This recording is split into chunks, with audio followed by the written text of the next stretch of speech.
እነዚህ እስከ አድማሱ ጥግ ተመዘው ሰማይና ምድርን የሚያገናኙ የሚመስሉ ድንቅ ምሰሶዎች የኢትዮጵያውያን ጥንታዊ ስልጣኔ አሻራዎች ናቸው።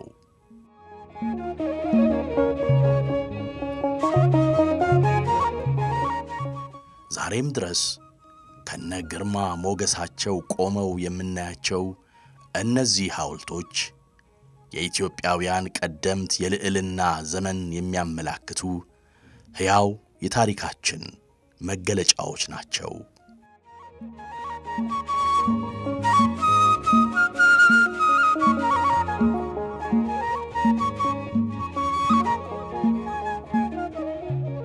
የታሪክ ማህደርና የአምልኮተ እግዚአብሔር ምንጭ የሆነችው አክሱም በዘመናት ጥናትና ምርምር ብዙ ተአምራዊ ምስጢራት የሚገለጡባት የበርካታ ቅርሶች ባለቤት ናት።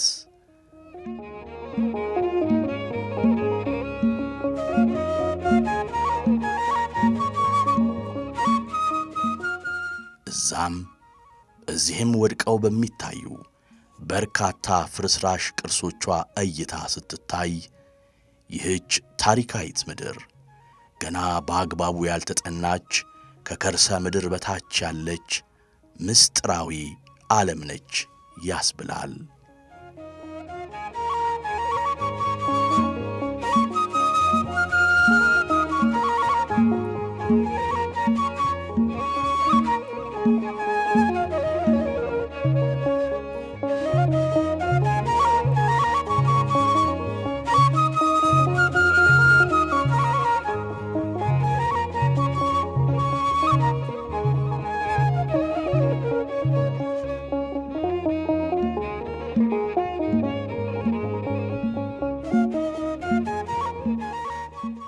በዝምታ ድባብ ተውጠው አንዳች ነገር ሊያስቃኙን የቆሙ ከሚመስሉት አያሌ ዘመናትን ከተሻገሩት ከነዚህ ሐውልቶች ትይዩ ሌላ ሕያው ቅርስ ይገኛል።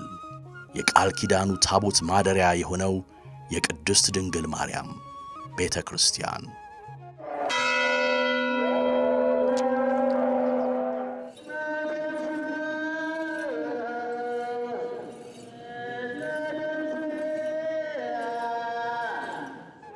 ቤተ ክርስቲያኑ በንጉሥ ካሌብ ዘመነ መንግሥት በወርቅ ተንቆጥቁጦ የተገነባ የክርስትና ሥርዓት አምልኮ የተሰጠበት ቀዳሚው ስፍራ ሲሆን በተለያዩ ጊዜያት አደጋ ደርሶበታል።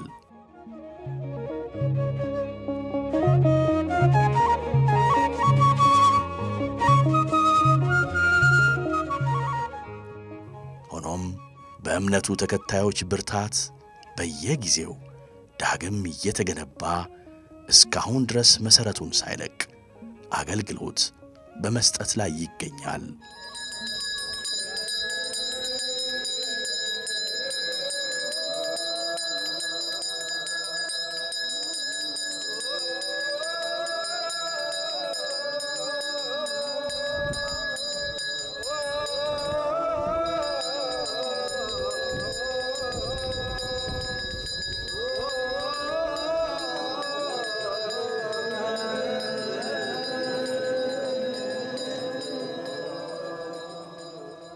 ዳግማዊት ኢየሩሳሌም በመባል በምትታወቀው በዚህች ቅድስት ስፍራ የቤተ ክርስቲያን ብርሃን የሆነው መሐሌታዊ ቅዱስ ያሬድ ሁሉንም ነገር በብዙ ድንቅ ሥራው ለፈጠረ ለመለኮተ ሥላሴ ቀዳሚ የምስጋና ዜማውን አርያምን ያስደመጠው እዚሁ የእምነት መዲና በሆነው ሙራደ ቃል በተሰኘ ስፍራ ነበር።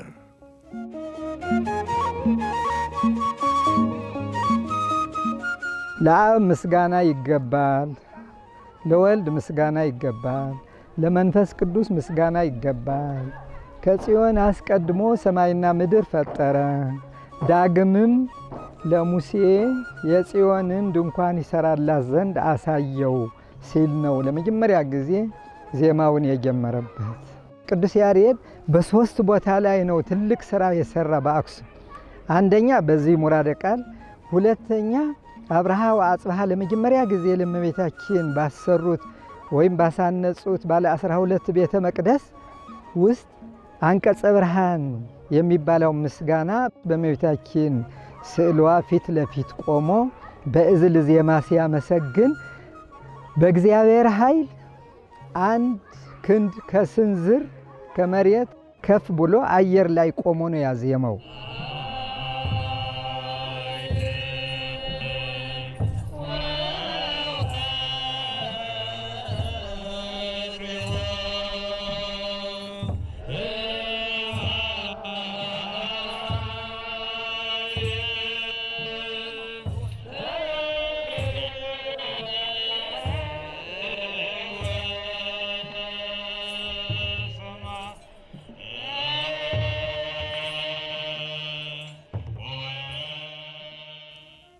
አክሱም በኢትዮጵያ ኦርቶዶክሳዊ ተዋሕዶ ቤተክርስቲያን እምነት መሠረት የተለያዩ ሃይማኖታዊ በዓላት ይከበሩባታል።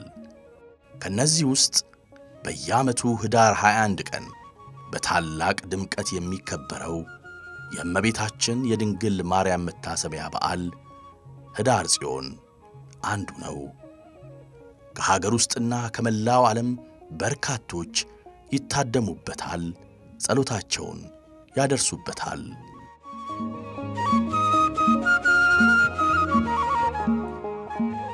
እግዚአብሔር አምላክ ስለፈቀደ ጽላት ዘሙሴ ከነሊቀ ካህናት አዛሪያስ ቀዳማዊ ምኒልክ ይዞ ወደዚች ቅድስት ከተማ የገባበት ቀን ኅዳር 21 ነው።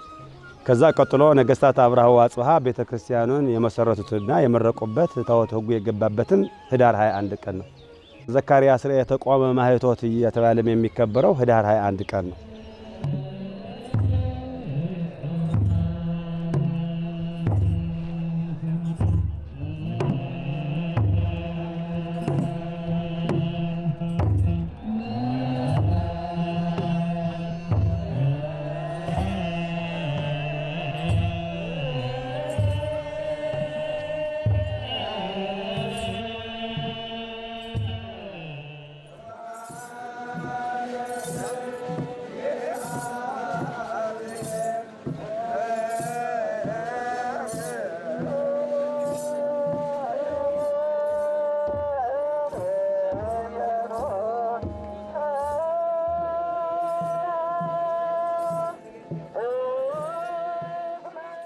ይህንን በዓል ለዘመናት ያህል እየተከበረ ከመላ ዓለም እየመጡ ብዙ ምእመናን የታቦተ ጽዮን በረከት ለማግኘት ብሎ በዚሁ ይሰበሰባሉ።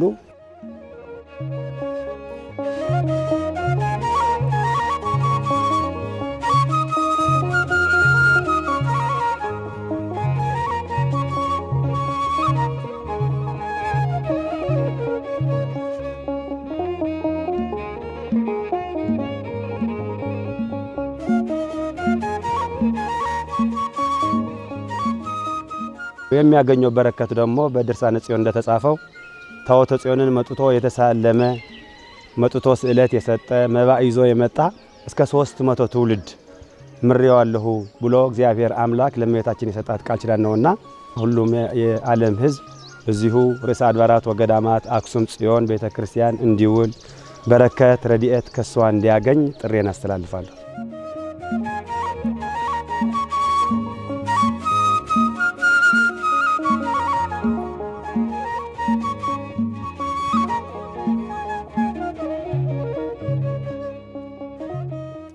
በዚህ ልዩ ክብረ በዓል የሃይማኖት አባቶች፣ የቤተ ክርስቲያን ሊቃውንትና አገልጋዮች፣ እንግዳ አክባሪና ተቀባይ የሆነው የአክሱም ሕዝብ እንኳን ለዚህ በዓል በሰላም አደረሳችሁ እያሉ የእመቤታችን የቅድስት ድንግል ማርያም አማላጅነትና በረከት ከሁላችን ጋር ይሆን ዘንድ ዕለተ በዓሉን በዚህ ስፍራ እንድታከብሩ ይጋብዛሉ። ወስብሐት ለእግዚአብሔር።